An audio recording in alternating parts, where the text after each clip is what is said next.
नमस्कार। आज हम हैं थाईलैंड की राजधानी बैंकॉक में इम्पैक्ट कन्वेंशन सेंटर में विश्व हिंदू कांग्रेस जो आयोजन है, और आज हमारे साथ इस आयोजन के बीच में विश्व हिंदू परिषद के जॉइंट सेक्रेटरी यानी महामंत्री मिलिंद परांडे जी हमारे साथ हैं। आज मिलिंद जी से हम बात करेंगे और जानेंगे इस आयोजन के बारे में, इस आयोजन के पीछे जो एक दार्शनिक विचार है उसके बारे में, और जो हिंदुत्व की फिलॉसफी यानी ये जो दार्शनिक विचार है उसके क्या कोई एग्जीक्यूशन मॉडल्स हैं उनको भी समझने का करेंगे, बात करेंगे इस वैश्विक महाकुंभ की। बहुत बहुत स्वागत है मिलिंद जी। धन्यवाद।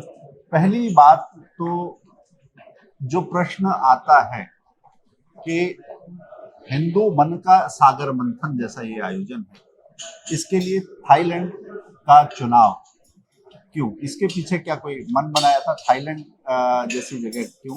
कोई और जगह हो सकती थी, थाईलैंड क्यों नहीं ये भी हो सकता है, परंतु इसके पीछे क्या स्थान के बारे में भी कुछ विचार किया था? निश्चित रूप से एक तो पहला कार्यक्रम जो हुआ वर्ल्ड हिंदू कांग्रेस का, यह दिल्ली में हुआ 2014 में। मैं शामिल रहा था। हाँ, तो वह पूजनीय डॉक्टर हेडगेवार जी के निमित्त हुआ, उनको ध्यान में रखकर। बाद में दूसरा जो कार्यक्रम हुआ वो स्वामी विवेकानंद जी के निमित्त शिकागो में, मैं उसमें भी शामिल रहा, वो 2018 में हुआ। और ये तीसरा कार्यक्रम है जो यहाँ हो रहा है। तो यह 2000 पिछले वर्ष होना था, किंतु यह कोरोना के कारण से एक वर्ष आगे करके अभी हुआ है। तो साउथ ईस्ट एशिया और ये सारे क्षेत्र में वर्ल्ड हिंदू कांग्रेस के निमित्त नए देशों में भी इसका संपर्क होगा, क्योंकि प्रॉक्सिमिटी टू सर्टन कंट्रीज ये सारा महत्व का रहता है। तो अमेरिका में था तो अमेरिका के बहुत ज्यादा लोग आए वहां पर, अन्य देशों के तुलना में ये आए। तो यहाँ रहेगा तो इस क्षेत्र के लोग भी सहभागी बड़े प्रमाण में हो सकेंगे। तो यहाँ पर भी लगभग 61 देशों के लोग आए हुए हैं। थाईलैंड का सांस्कृतिक जड़ें कैसे भारत से जुड़ती हैं?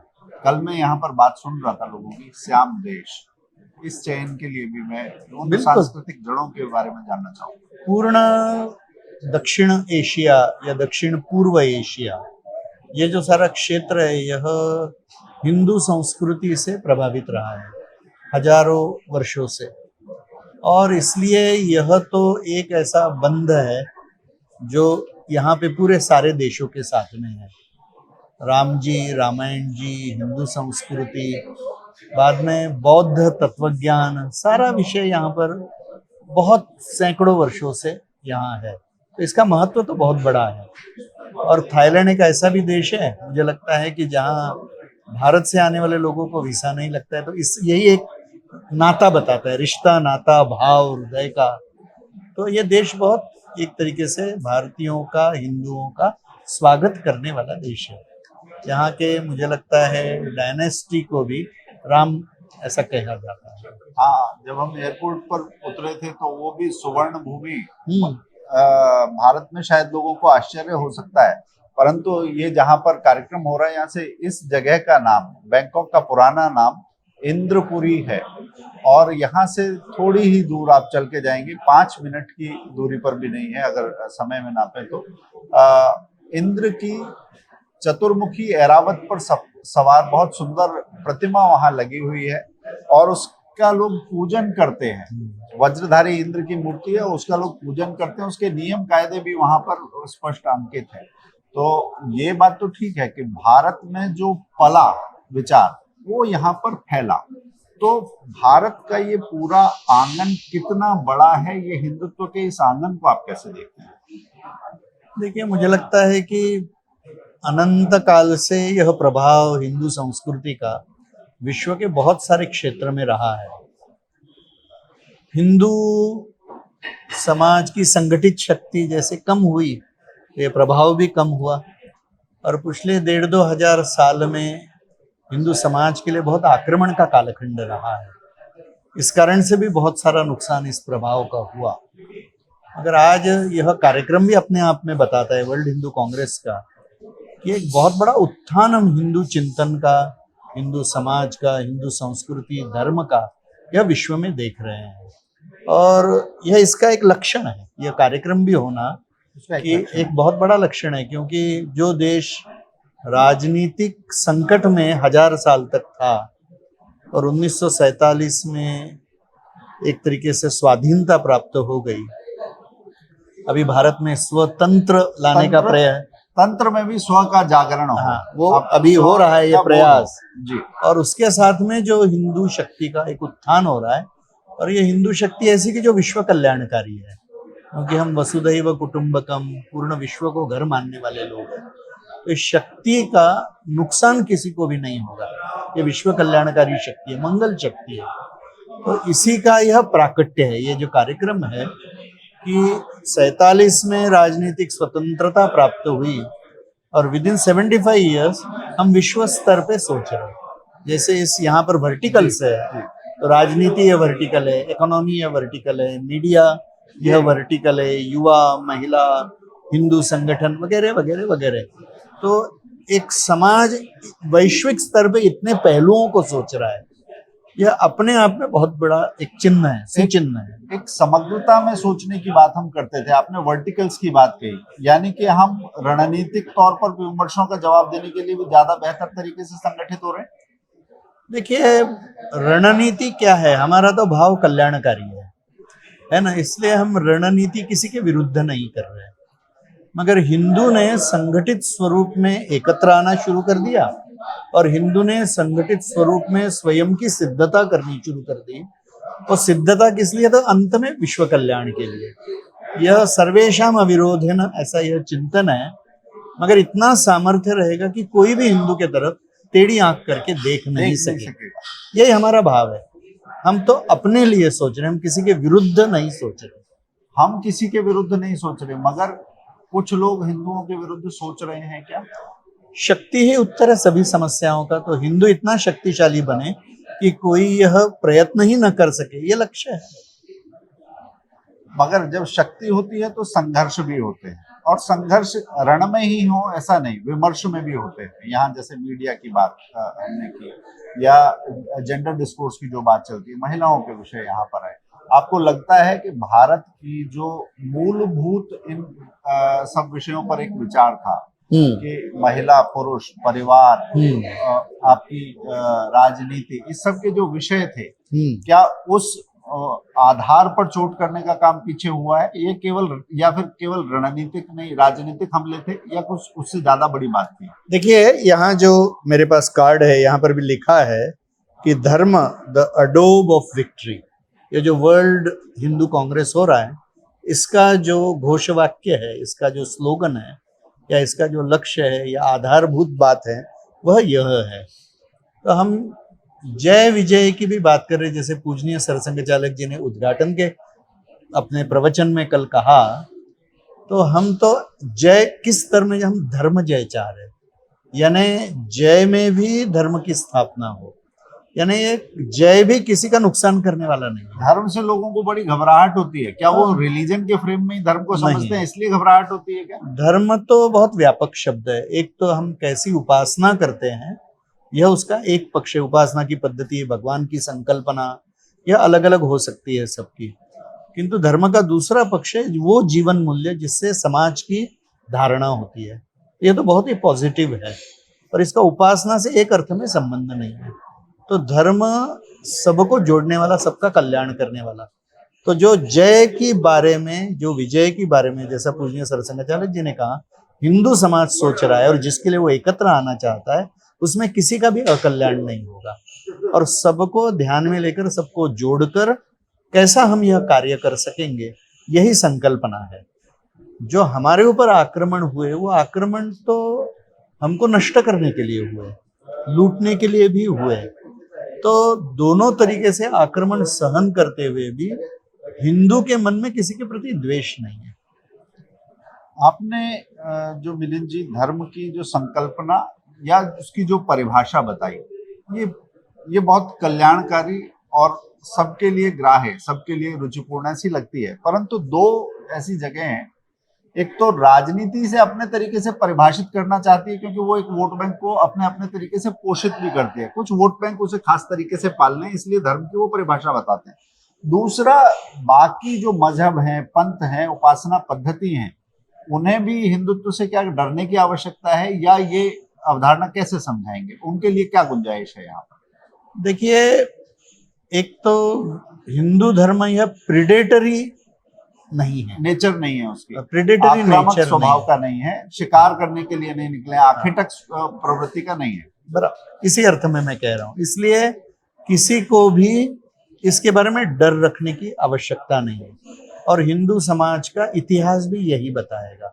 हिंदू धर्म का जहाँ जहाँ पर फैलाव हुआ, संस्कृति का फैलाव हुआ, वहाँ खंडहर कभी खड़े नहीं हुए, वहाँ की संस्कृति का कभी नाश नहीं हुआ, वहाँ की अर्थव्यवस्था का नाश नहीं हुआ। जो कुछ भी अच्छा था वो पुष्ट होते गया, अच्छी ही दिशा में गया। ये हिंदू का इतिहास है, और इसके साथ में और किसी का इतिहास ऐसा नहीं है। इसलिए हिंदू समाज के इतिहास से सबको यही देखना चाहिए कि ये चिंतन फैलने से किसी का भी नुकसान नहीं होगा, हिंसा भी नहीं होगी। हिंसा से ये फैला नहीं है कभी, ये उसकी विशेषता है। अभी राजनीतिक कारणों से जो इसको गलत परिभाषित करना चाहते हैं, इसको तो पहचानना पड़ेगा, इसको समझाना भी पड़ेगा कि हमारे ऊपर जो वैचारिक भी आक्रमण हो रहे हैं, तो उसके उत्तर देने पड़ेंगे आज की भाषा में, आज के तर्कों के आधार के ऊपर। तो इसका भी चिंतन यहाँ पर हो ही रहा है। जी, आपने कहा कि इससे किसी को डरने की आवश्यकता नहीं है, मगर क्या बाकियों में ये प्रेडेटरी स्वभाव नहीं है? ऐसा भी हिंदुत्व के जो कार्यकर्ता हैं, जो उसके प्रचारक प्रसारक हैं, वो ये मानते हैं कि क्या बाकियों की भी ऐसी प्रेडेटरी नेचर नहीं होगी? क्या हिंदुत्व पर आक्रमण के जो प्रयास हुए हैं, उनको आप कैसे देखते हैं? कि वो तो आक्रमण है, आक्रमण को आक्रमण ही मानना पड़ेगा। आक्रमण को अगर हम आक्रमण मानते हैं, तो पिछले कुछ वर्षों में बहुत बड़े स्तर पर कई संगठन, व्यक्ति इस काम में आगे आए, उस काम को गति पकड़ते हुए भी देखा हमने, मगर उसके साथ ही चुनौतियां भी बड़ी हैं। हिंदू होना, केवल नाम के हिंदू होना, और हिंदू का भाव की जानकारी नहीं होना। समाज को हिंदू होना का अर्थ क्या? एक व्यक्ति, मैं हिंदू हूं तो मैं क्या हूं? क्या मैं केवल अपनी उपासना पद्धति के आधार पर जाना चाहूंगा, या ये इस विचार की परिभाषा आप कैसे देखते हैं? ऐसा है कि ये तो जीवन मूल्य हैं, ये जीवन मूल्य यही बताते हैं, उसके तत्व है। भाई, हम पूर्ण विश्व को एक कुटुंब करके देखते हैं, हम सभी को मानवता की दृष्टि से एक समझते हैं। आत्मवत् सर्वभूतेषु, जो भगवान का अंश मेरे अंदर है वही सभी के अंदर है, यही हम सोचते हैं। तत्व है जैसे हिंदुत्व के, भाई पर स्त्री मातृवत है, स्त्री की तरफ देखने का हमारा दृष्टिकोण कैसा है, परधन की तरफ देखने का हमारा दृष्टिकोण कैसा है, ये सारे जीवन मूल्य है। परदारेषु मातृवत, परद्रव्येषु लोष्टवत, ये जो बताए बातें, तो इस दृष्टि से ये तत्व है। संपूर्ण हमारा सारा चिंतन पर्यावरण प्रेमी है, यानी हिंदू चिंतन, हिंदू संस्कृति लाखों वर्षों से चल रही है। सेव अर्थ कहने की जरूरत नहीं पड़ी कभी, क्लाइमेट चेंज कभी नहीं हुआ, ग्लोबल वार्मिंग नहीं हुआ, माता कहते ही हैं तो बचाते भी। बिल्कुल। तो ये जो हमारे चिंतन के पहलू है, जो पर्यावरण की भी रक्षा करते हैं, संघर्ष नहीं करते, समाधान भी देते, सुख भी देते, कल्याण भी करते हैं, और सर्वेषाम अविरोध है, सबको साथ में लेके चलने का विषय, समन्वय का विषय लेकर। और इसीलिए देखिए, हिंदू चिंतन की दो बहुत विशिष्ट पद्धतियां हैं। एक तो है सेंस ऑफ ग्रेटिट्यूड, यानी एक कृतज्ञता की भावना का भाव, और दूसरी बात है समन्वय का भाव, और तीसरी बात है ना कर्तव्य का भाव। हिंदू चिंतन अधिकारों का विषय नहीं करता है, वो अपने कर्तव्यों की बात करता है, और कर्तव्यों के पालन में सबके अधिकारों की रक्षा हो जाती है। और समन्वय है क्योंकि प्रकृति है, व्यक्ति है, समाज है, और फिर भगवान है। ये चारों में समन्वय बैठाकर चलने वाला यह चिंतन है, इससे किसी का भी अकल्याण नहीं है। इसलिए इतना व्यापक अर्थ होने के कारण से किसी को भी डरने की जरूरत नहीं। फिर भी ये विश्व जैसा बना हुआ है, तो राक्षसी असुरी प्रवृत्तियां तो है ही विद्यमान कुछ लोगों में जी, और इसलिए आक्रमण भी उस कारण से होते हैं। और इसलिए मैंने प्रारंभ में ही शक्ति की बात की जी, कि बिना शक्ति का विचार कोई टिक नहीं सकता है, प्रस्थापित भी नहीं हो सकता है। देखिए, शक्ति की साधना की एक बात हम करते हैं, मगर शक्ति के साथ संघर्ष की जो बात है, वो एक सैमुअल पी हंटिंगटन भी करते हैं, क्लैश ऑफ सिविलाइजेशन। मैं कहता हूं कि अगर सभ्य हैं तो संघर्ष क्यों होगा, ये विचार हमारे यहाँ का हो सकता है। आप सभ्यताओं के बीच इस टकराव को कैसे देखते हैं? आगे अगर बढ़ने की रास्ता जाता है, तो क्या इस टकराव को टाल के जा सकता है, समन्वय से जा सकता है? कैसे बढ़ते हुए विश्व में हम हिंदुत्व की धारा के साथ आगे कैसे जाएंगे? व्यक्ति ने टकराव ढूंढने के लिए नहीं जाना चाहिए, पर्याप्त समस्याएं जीवन में है, और हिंदू समाज इतना सामर्थ्यशाली और शक्तिशाली बने कि कोई आक्रमण करता है तो उसको उत्तर देने की ताकत उसमें होनी चाहिए। यह शक्ति और यह विजिगीषु वृत्ति, यानी विजयी होने की विजय वृत्ति होने का युद्ध भाव। में, एक क्षमता भी और वृत्ति भी दोनों हिंदू में निर्माण करना इस उत्थान का एक हिस्सा है। मगर इसलिए हम प्रेडेटरी नहीं बनेंगे, ये शक्ति अन्यायकारी नहीं होगी, मगर यह शक्ति अन्याय सहन भी नहीं करेगी। इसलिए इतनी ताकत खड़ी करना यह इसका लक्ष्य ही है। यह अपने आप में स्वयं को सुरक्षित रखना इतना ही नहीं है, तो विश्व में जो कोई भी कमजोर है उसकी भी रक्षा का दायित्व इस शक्ति के पास में है। इतनी व्यापक सोच है। यानी हमारे यहाँ पर सर्वाइवल ऑफ द फिटेस्ट ये तत्व नहीं है, वो पश्चिमी चिंतन का तत्व है। हमारे यहाँ पे सर्वाइवल ऑफ द वीकेस्ट है, वो संस्कृति मानी है, वो संस्कृति है। बाकी तो प्रकृति है, और विकृति के दिशा में तो जाना ही नहीं कि जो अत्याचार करती है। इसलिए हम संस्कृति की बात कर रहे हैं। जी, आपने जो बात की, मैं उसके साथ कुछ एक प्रश्न ये है कि समाज में हिंदू भाव को आप बढ़ते हुए ज्यादा देखते हैं या हिंदुत्व के लिए चुनौतियां ज्यादा देखते हैं आज के समय में? मुझे लगता है कि जो हिंदुत्व के लिए चुनौतियां, जो विचारधाराएं थी, भोगवाद की होगी, पश्चिमी चिंतन होगा, साम्यवादी भी विचारधारा होगी, और बहुत सारे धर्मांतरण के षड्यंत्र करने वाली जो शक्तियां हैं, कन्वर्जन, हाँ बिल्कुल, यानी ईसाई मिशनरियों की होगी, या मुसलमानों का जो वर्ग वह प्रीडेटरी वृत्ति से लव जिहाद, हिंसा, इसमें पूर्ण विश्वास भी काम करता है। तो ऐसी सारी शक्तियों के बारे में तो हिंदू समाज को सोचना ही पड़ेगा अपने अस्तित्व के रक्षा के लिए। तो यह शक्तियां बहुत वर्षों से, बहुत दीर्घ काल से काम कर रही है। तो इनकी एक इकोसिस्टम जिसको हम कह सकते हैं वो तो है ही। तो वो इकोसिस्टम के बारे में तो बहुत जागरूक रहकर उसका मुकाबला करना पड़ेगा, उसके ऊपर विजय भी पाना पड़ेगा। तो यह पक्ष तो निरंतर रहने ही वाला है। जब तक यह हम नलीफाई नहीं कर सकते, ये चुनौतियां और ये विपरीत शक्तियां, इनका भाव यदि ठीक नहीं कर सकते, तब तक तो यश पूर्ण आएगा नहीं। तो यह तो कुछ अंदर बाहर की चुनौतियां हैं। हिंदू समाज के अंदर भी जो विपरीत प्रवृत्तियां आ गई है कि जिस कारण से कुछ दोष आ गए, विषमता के दोष आ गए, व्यवहार के दोष आ गए, अनेक तरह की सामाजिक कुरीतियां आ गई, इसको भी हिंदू समाज के अंदर से शुद्ध करना है, निकालना है, बाहर निकालना है। तो हिंदू समाज अंदर से भी निर्दोष बने, विषमता से मुक्त बने, समता युक्त व्यवहार करे, और इतना ताकतवर बने कि कोई भी हमारे मंदिर नहीं तोड़ सकेगा, कोई भी हमारे बहु बेटियों के ऊपर आक्रमण नहीं कर सकेगा। यह देश कभी भी परतंत्र नहीं होगा। इस देश में जैसे कि सबसे श्रीमंत समाज था ये विश्व का, तो केवल तत्वज्ञान, केवल त्याग, केवल समर्पण इतना ही आवश्यक नहीं है। तो हिंदू चिंतन के साथ में एक सामर्थ्य, यश, ऐश्वर्य और वैभव भी खड़ा करना पड़ेगा। आपने एक कन्वर्जन की बात की, कन्वर्जन को बढ़ाने वाली शक्तियों की बात की। मैं एक भौगोलिक परिस्थिति, विशेषकर एक राज्य के संदर्भ में उस तरफ ध्यान आकृष्ट करना चाहूंगा। मैं बात कर रहा हूँ पंजाब की, गुरुओं की भूमि, जिन्होंने इस सनातन विचार को बचाने के लिए प्राणोत्सर्ग किया। इस समाज में से एक सज्जन शक्ति निकलकर सामने आई और उसने विपरीत परिस्थितियों में लोहा लिया, और एक सारा ज्ञान इस जमीन पर जो अलग अलग सम्मिश्रित करने वाली बात है, संयोजन करने वाली बात है, उसमें दादू भी हैं, कबीर भी हैं, नानक भी हैं, सबको एक साथ लाकर अच्छी बातों को रखने वाला जो विचार है, गुरुओं की उस जमीन पर कन्वर्जन की लहर को कैसा देखते हैं? ये एक चीज है।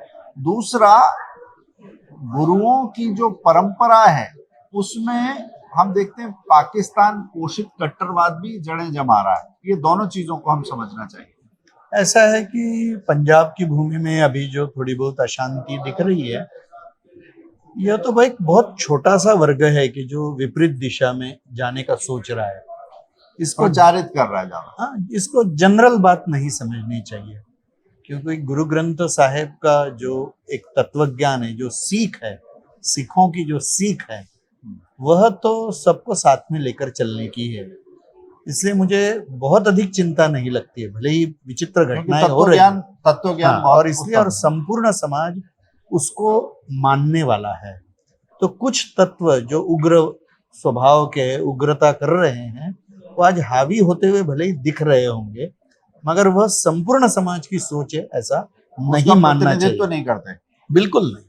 और एकदम एक देशभक्त समाज है, राष्ट्रभक्त समाज है, यह मानते ही हैं हम, और यह सच भी है। और इसलिए कुछ उग्रवादी तत्व है, उनका उन्मूलन करना पड़ेगा, और शेष समाज उसके प्रभाव में आए, इसके लिए पूर्ण सिख समाज भी प्रयत्न कर रहा है। दूसरी बात है कि जो समाज कन्वर्जन, हाँ, समाज का जो कमजोर वर्ग है, आज इस तरह के वैचारिक जो द्वंद्व अभी चल रहा है, इससे भी समाज संभ्रमित होता है कभी कभी। और जब हमारे संस्कार समाज के किसी वर्ग के कमजोर हो जाते हैं, या वहां पर आपस का संपर्क कमजोर हो जाता है, इंडोक्ट्रिनेशन कहिए या संस्कारों की व्यवस्थाएं कमजोर हो जाती है, तो फिर यह धर्मांतरण वाले जो विषय हैं, ये प्रभावी होने लगते हैं। यही मुख्य कारण है कि हमारा आपस का संबंध संपर्क कितना प्रबल है, कितना जीवंत है, और जो संस्कार देने की व्यवस्थाएं हैं वो कितनी प्रबल है। ये दो बातों में जब कमजोरी आती है, तो फिर अन्य कारण, गरीबी है वगैरह वगैरह, सारे विषय महत्व के होने लगते हैं। तो इसलिए इन पक्षों के तरफ जब हम ध्यान देंगे, तो ये जो षड्यंत्र अभी ईसाई मिशनरियों के पंजाब में बहुत बड़ी मात्रा में चल रहे हैं, या अनेक तरह की शक्तियां जो हिंसा को फैलाने वाली बढ़ने का प्रयास कर रहे हैं, उनको हम रोक सकेंगे। तो इन पहलुओं की तरफ ध्यान देने के लिए अनेक लोग प्रयत्न कर रहे हैं, सिख समाज में भी बहुत बड़ा वर्ग इसके लिए प्रयत्न कर रहा है। तो इसलिए मुझे लगता है कि इन बातों के ऊपर हम विजय पाएंगे। चलिए, ये इसके अतिरिक्त मैं एक और बात पर ध्यान ले जाऊंगा कि जब मंदिरों की बात होती है तो एक सामाजिक बहस जोर पकड़ती हुई लगती है।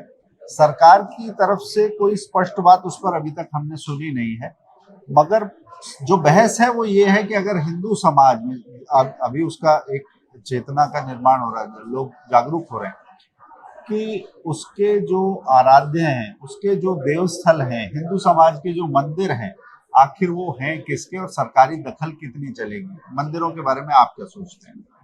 विश्व हिंदू परिषद का तो यह मानना है कि सरकार ने या कोर्ट ने मंदिरों का संचालन नहीं करना चाहिए।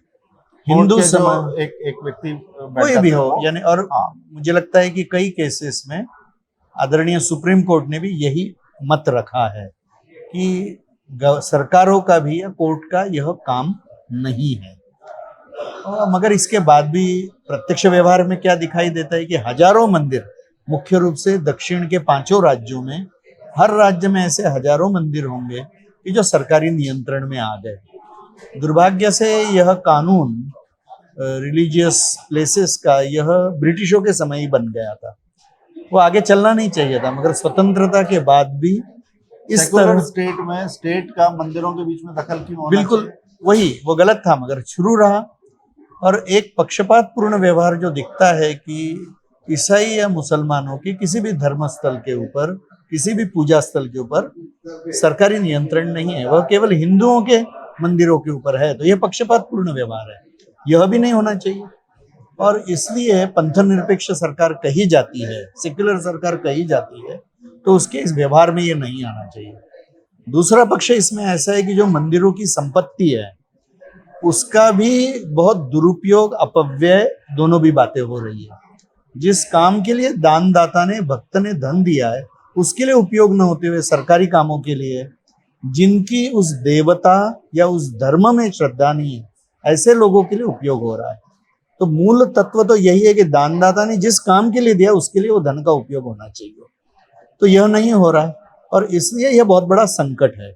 तीसरी बात ऐसी है कि हमारे मंदिरों को इससे कैसा मुक्त किया जाए।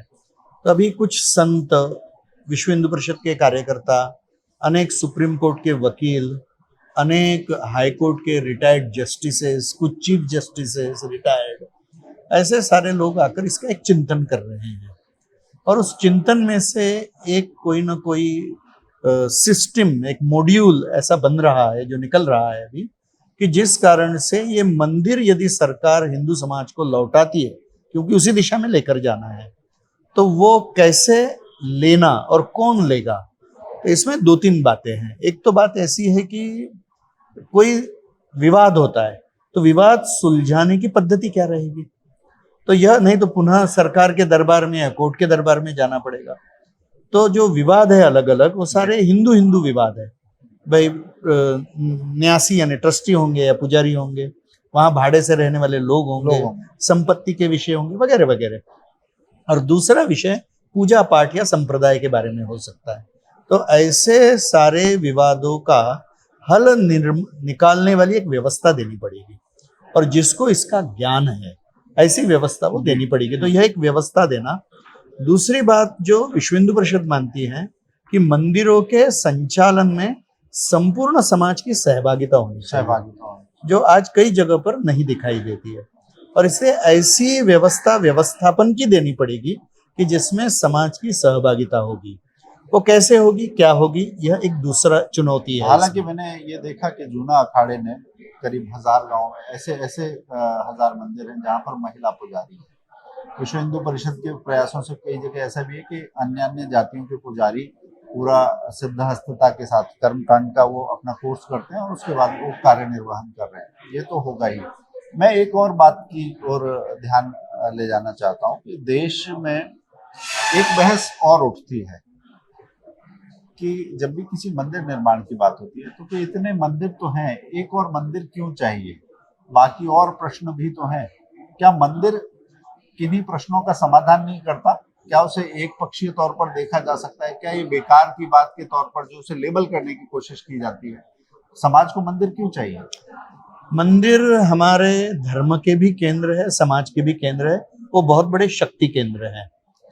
और जो हमारे जैसे विग्रहों की पूजा करने वाले पंथ संप्रदाय अपने धर्म के अंतर्गत है, जिनकी पूजा पद्धति है, उनके लिए वो स्थान बहुत महत्व के है। दूसरी बात है कि मंदिर जैसे जैसे हमारे समाज अभिमुख बनेंगे, बीच में के कालखंड में यह न्यूनता आई है, जो पहले ऐसा नहीं था।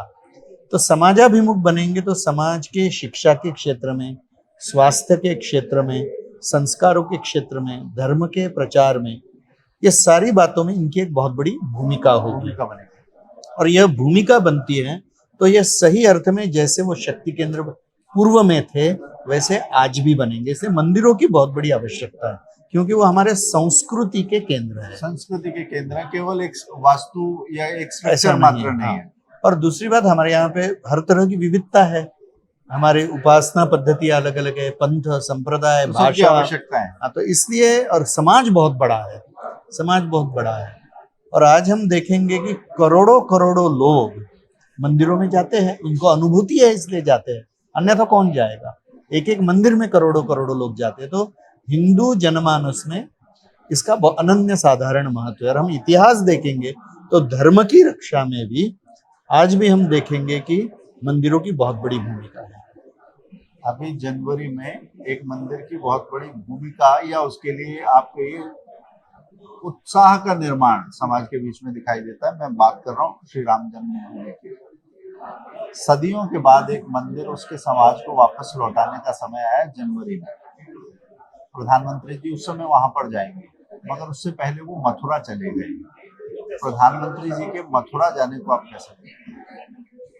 वो तो आपको उनको ही पूछना पड़ेगा, मगर मैं मानता हूं कि हिंदू समाज का यह संकल्प है कि अयोध्या राम मंदिर, काशी विश्वनाथ मंदिर और श्री कृष्ण जन्मभूमि का मंदिर यह हिंदू समाज को प्राप्त होकर रहेगा। तो हिंदू समाज का संकल्प है, हिंदू समाज का संकल्प सच होकर रहेगा। धन्यवाद मिलिंद जी, आपने बहुत स्पष्टता से सारे विषयों पर हमारे उत्तर दिए और इस आयोजन में अलग अलग पक्षों को हमारे सामने रखा। आपने व्यस्त समय में से आप 5 जने के लिए समय निकाला, आपका बहुत बहुत धन्यवाद। धन्यवाद।